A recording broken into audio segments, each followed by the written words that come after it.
Students, आपका स्वागत है आपके अपने चैनल फिजिक्स विद सुमा राठौर में। बच्चों, आज हम स्टडी करने जा रहे हैं क्लास 12 फिजिक्स में लाइट के अंतर्गत प्रिज्म।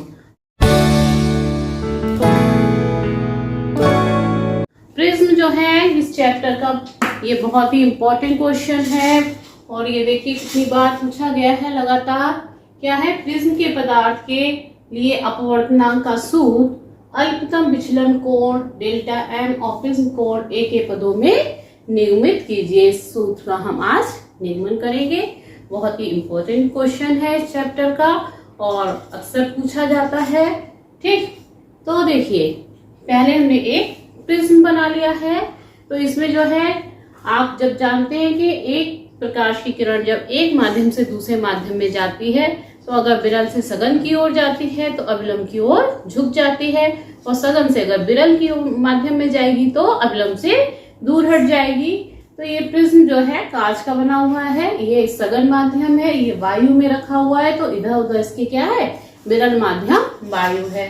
तो ये हमने कोई आपतित किरण ली है प्रकाश की जो कि प्रिज्म के ऊपर यहाँ पर Q पॉइंट पे आपतित हो रही है। अब ये आपतन के बाद जो है वायु से कहाँ जा रही है? कांच में जा रही है तो क्या होगा? ये अविलंब की ओर झुक जाएगी। ये देखिए एक हमने अविलंब NE इस प्रिज्म के जो है साइड पर खींच लिया है।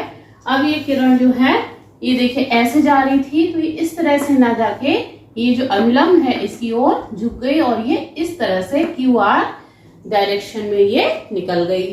अब अंदर कांच है, बाहर वायु है। अब कांच से निकल के फिर से वो जब वायु में आती है तो क्या होगा? वो अविलंब से दूर हट जाएगी। ये देखिए इसमें हमने फिर ये इस पे अविलंब खींचा है ME और ये देखिए किरण ये इस तरह से आ रही है। ये तो ये कैसी जानी चाहिए थी? ये जानी चाहिए थी आपकी ऐसी, लेकिन ये अविलंब की ओर से क्या हो गई? अविलंब से दूर हट गई है और ये इस डायरेक्शन में ये बाहर निकल गई है। ठीक, तो ये आपका आपतन कोण हो गया, आपतित किरण और अविलंब के बीच का। अब इधर जो है ये निगमन कोण निर्गत हुई है तो ये हमने निर्गत कोण ले लिया है I डैश। ठीक, अब देखिए इसमें आपको क्या दिख रहा है? ये आपतित किरण, फिर ये इधर ये निकल के गई है। अविलंब आपका कहाँ हो गया? ये है। तो आपतित किरण और अविलंब के बीच का ये कोण क्या हो गया? आपतन कोण। अब अपवर्तित होके किरण गई है इस तरह से, ये डैश इस तरह से गई है और ये अविलंब है। तो अविलंब और अपवर्तित किरण इसके बीच का कोण क्या होगा? अपवर्तन कोण R। इसको हम क्या लेंगे? अपवर्तन कोण R। ठीक, अब इधर देखिए इस अविलंब के लिए ये आपतित किरण है तो ये I डैश है और इधर से अगर ये किरण आ रही है तो यहाँ पर ये वाला जो कोण है अविलंब, ये अविलंब है और ये वाली किरण इनके बीच का इस कोण को हम ले लेंगे R डैश। क्या ले लेंगे इसको हम? R dash. ठीक, ये बाहर ये निकला, ये I डैश हो गया। ठीक, ये अपवर्तन कोण, ये इधर ये आपतन कोण और ये अपवर्तन कोण। ठीक, अब इस चित्र को आपको बहुत ध्यान से देखना है तो ये डेरिवेशन होगा। फॉर्मूला देखिए कौन सा निकल के आएगा जिसका हमें डेरिवेशन करना है। ये फॉर्मूला आपका आएगा delta M is equal to n-1 into A। n-1 into A, इसका हम क्या कर रहे हैं यहाँ पर? निगमन। ठीक, इस फॉर्मूले को हम ड्राइव करेंगे। यहाँ पे देखिए लिखा डेल्टा M और प्रिज्म कोण A के पदों में। तो ये डेल्टा M है अल्पतम विचलन कोण और ये A क्या है? प्रिज्म कोण है। ठीक, और M क्या है? अपवर्तनांक है। ठीक, तो इसका हम डेरिवेशन करने के लिए देखिए सबसे पहले हम लेंगे एंगल ट्राइंगल QDR। कौन सा ट्राइंगल लेंगे? QDR। ठीक, इसको हम थोड़ा सा अलग बना लेते हैं तो आपको अच्छे से समझ में आएगा। QDR ये आपका इस तरह से, ये QDR ये है आपका Q, ये D, सॉरी इधर Q है, ये Q है, ऊपर का हिस्सा ये D है, और ये इधर क्या है, ये R है। ठीक, QDR हो गया। अब इसमें देखिए ये इस तरह से ये कोण बना हुआ है डेल्टा। ठीक, तो ये त्रिभुज का क्या है, बहिष्ठ कोण है। तो आपने एक में पढ़ी होगी कि जो त्रिभुज का बहिष्ठ कोण होता है वो उसके अंतः कोणों के योग के बराबर होता है। ठीक, तो इसको हम थोड़ा सा और बड़ा करके बना दें तो और अच्छे से आपको दिखेगा। ट्रायंगल QDR, ये देखिए इस तरह से, ये आपका QD और ये R, QDR। ठीक है, ये एंगल क्या है, डेल्टा है। ठीक, अब ये देखिए ये I एंगल है और ये इतना है R, अपवर्तन वाला एंगल, अपवर्तन कोण, ये आपतन कोण, और ये पूरा एंगल देखिए, ये पूरा एंगल ये देखिए इस तरह से है, ये आपका I है और ये दो हिस्सों में डिवाइड है, तो ये पूरा भी क्या हो जाएगा, I हो जाएगा शीर्षाभिमुख कोण। ठीक, शीर्षाभिमुख कोण आपस में कैसे होते हैं, बराबर होते हैं।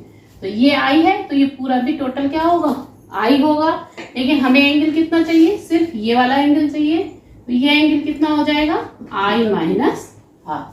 कितना हो जाएगा, I माइनस R। ठीक, तो ये वाला एंगल इतना कितना हो जाएगा आपका, I माइनस R। ठीक, अब इधर वाले से देखिए ये और ये शीर्षाभिमुख कोण है आपस में, तो ये I डैश है, ये पूरा I डैश होगा, और ये बीच में ये इतना कोण कितना है, R डैश है। ठीक, तो ये कितना रह जाएगा, ये वाला हिस्सा, ये वाला, ये आपका कितना रह जाएगा, I dash minus R dash. इसे आप क्या लिखोगे, I dash minus R dash. ठीक, अब ये डेल्टा क्या है, इस त्रिभुज का बहिष्ठ कोण है, और ये दोनों इंटरनल एंगल है, आंतरिक कोण है, इनका योग किसके इक्वल होगा, बहिष्ठ कोण के इक्वल होगा। तो हम लिखेंगे इन कौन सा ट्रायंगल, त्रिभुज कौन सा लें हम, QDR में डेल्टा इज इक्वल टू क्या लेंगे हम, इन दोनों का सम, I minus R plus I dash minus R dash. ऐसे लिखते हैं, I minus R plus I dash minus R dash. I एक पास लिख दो, I plus I dash minus R minus R dash, ये I plus I dash, minus common ले लो, अंदर R plus R dash. ठीक, इस तरह से आप डेल्टा इज इक्वल टू ये इक्वेशन बना लेंगे। ठीक है, ऐसे इक्वेशन देखिए बच्चों, अब हम आ जाते हैं चतुर्भुज AQER। ठीक है, इसको बहुत ध्यान से देखिएगा। चतुर्भुज है हमारा AREQ, ये वाला। ठीक, इसको भी हम अलग बना लेते हैं तो आपको और अच्छे से क्लियर हो जाएगा। ये चतुर्भुज है हमारा इस तरह का,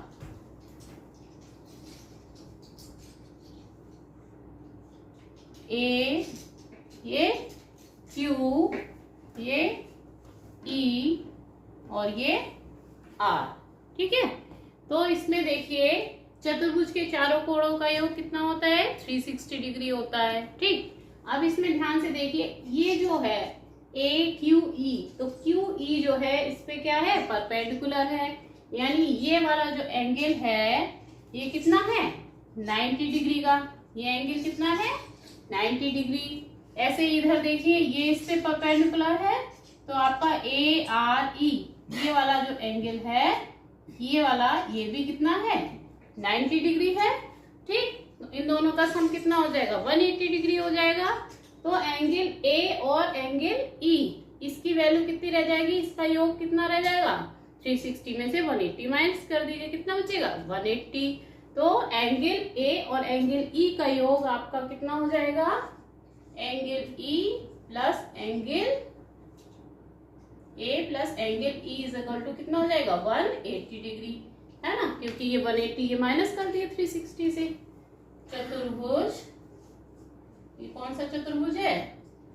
ये है हमारा AQER,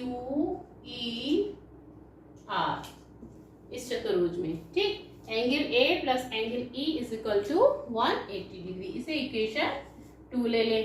ठीक, अब आ जाइए एक और इसमें ट्रायंगल, ये नीचे जो बन रहा है ये वाला ट्रायंगल QER। कौन सा? QER, ये जो नीचे वाला ट्रायंगल है इसको देखिए ध्यान से। ठीक, ये सारे जो है मैं आपको समझाने के लिए अलग बना रही हूँ, इसको नोट भी करते जाइएगा, रेज कर दे रही हूँ। ओके, नेक्स्ट देखिए ये वाला जो ट्रायंगल है इसको हमने इधर देखिए अलग बना लिया है, इसको ध्यान से देखिए। QRE, ये देखिए एंगल कितना है? स्मॉल r है ये, और ये r डैश है, ये लिख लिया। एंगल ये E हो गया। अब त्रिभुज के तीनों कोणों का योग कितना होता है? 180 अंश। तो angle Q, angle R, angle E is equal to कितना? 180। एंगल Q कितना है? R है। एंगल R कितना है? R डैश है। तो हम लिखेंगे त्रिभुज QRE में कोण R प्लस कोण R डैश प्लस कोण E इज इक्वल टू कितना? 180 डिग्री।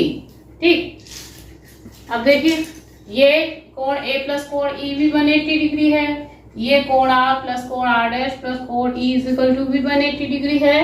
तो हम इसे इक्वेशन 2 और 3 को बराबर कर दें। फ्रॉम इक्वेशन 2 एंड 3 क्या हो जाएगा? दोनों की राइट हैंड साइड बराबर है तो लेफ्ट हैंड साइड भी क्या हो जाएगी? आपस में बराबर हो जाएगी। इसको हम यहाँ इरेज कर दें, यहाँ पे लिखते हैं इक्वेशन 2 और 3 दोनों राइट हैंड साइड में 180 है, तो लेफ्ट हैंड साइड में भी जो है क्या हो जाएगा? लेफ्ट हैंड साइड भी इसकी इक्वल हो जाएगी। तो ये हो जाएगा from equation 2 and 3 angle A plus angle E is equal to angle R plus angle R dash plus angle E। ठीक, ये हो जाएगा। एंगल E कैंसिल हो गए, ये आपका क्या आ गया? Angle A is equal to angle R plus angle R dash. तो इसको आप ऐसे भी लिख सकते हो, A is equal to R plus R dash. ठीक है, तो ये इक्वेशन आपकी हमने ले ली 4।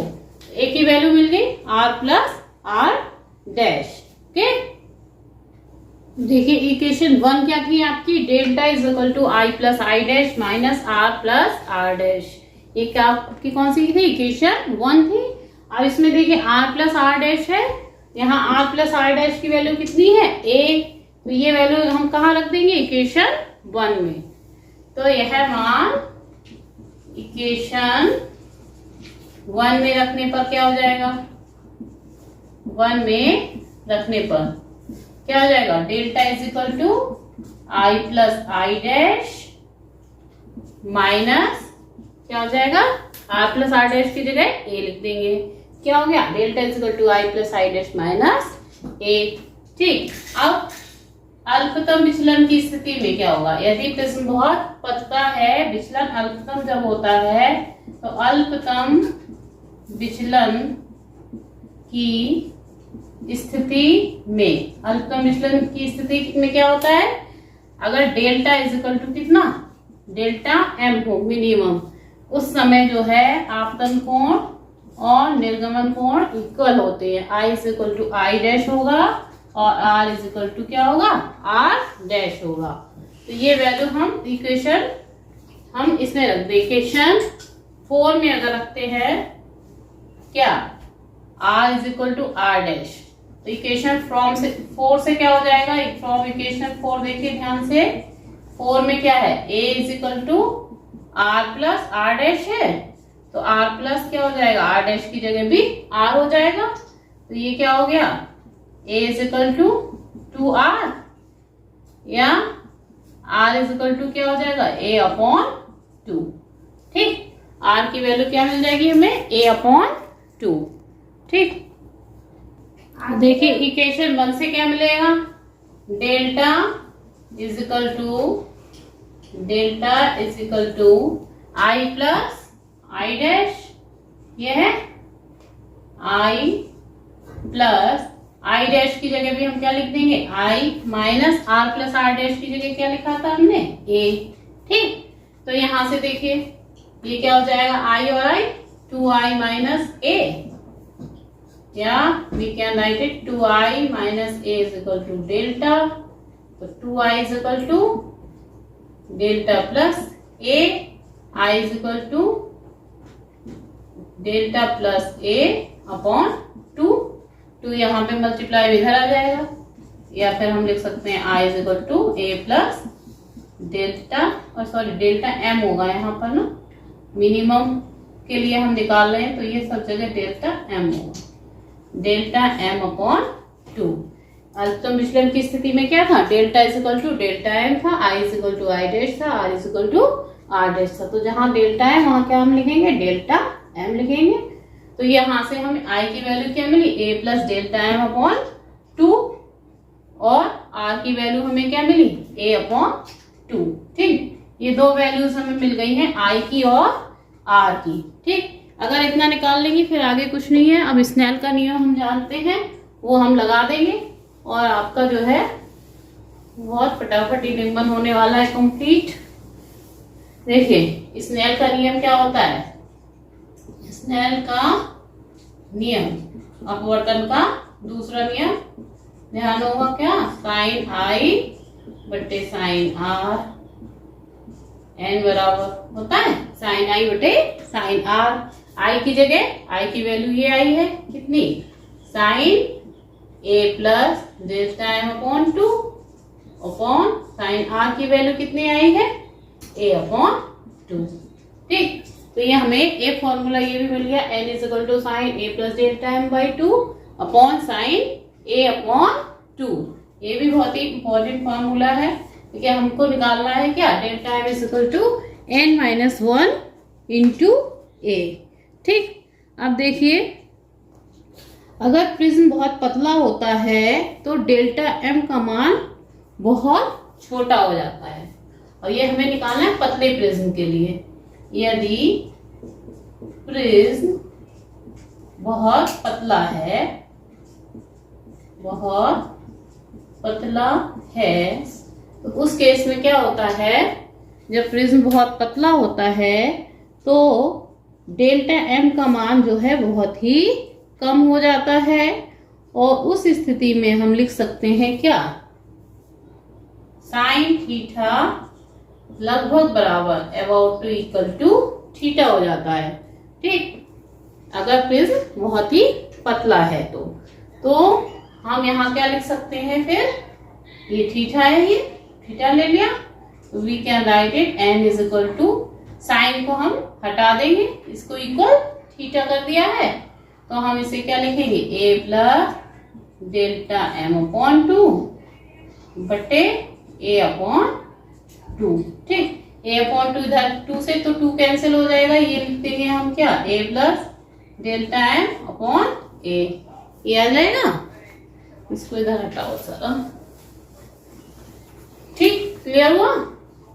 अब ए इधर आ जाएगा, तो हम इसको लिख देंगे क्या, N A is equal to A plus delta M,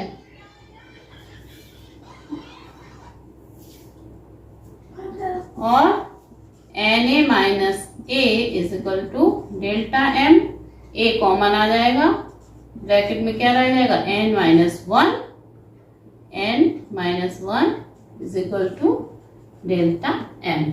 क्या आ गया formula, delta M is equal to N minus 1 into A. पतले प्रिज्म के लिए डेल्टा एम की वैल्यू कितनी होगी, एन माइनस 1 इंटू ए।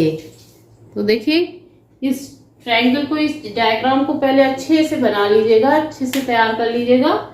इसमें अगर आपको डायग्राम क्लियर हो गया तो ये डेरिवेशन में कुछ नहीं है, बहुत ही ईजी है।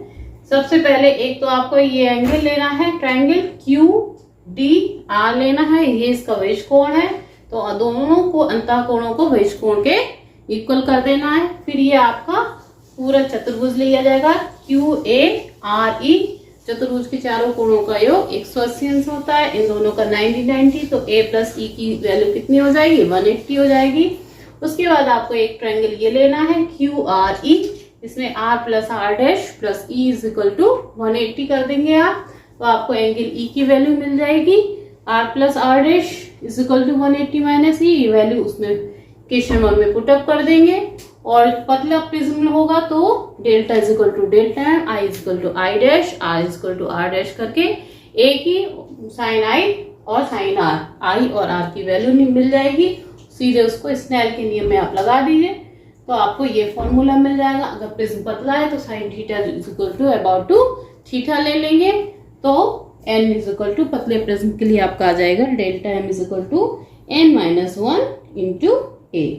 ठीक, तो इस तरह से यहाँ पर रेडिएशन हो गया। आई थिंक आपको अच्छे समझ में आ गया होगा। वीडियो एक बार फिर एक दो बार रिपीट करके देख लीजिएगा, बिल्कुल क्लियर हो जाएगा। कोई डाउट हो तो आप कमेंट करके मुझसे पूछ सकते हैं। Thank you, have a nice day.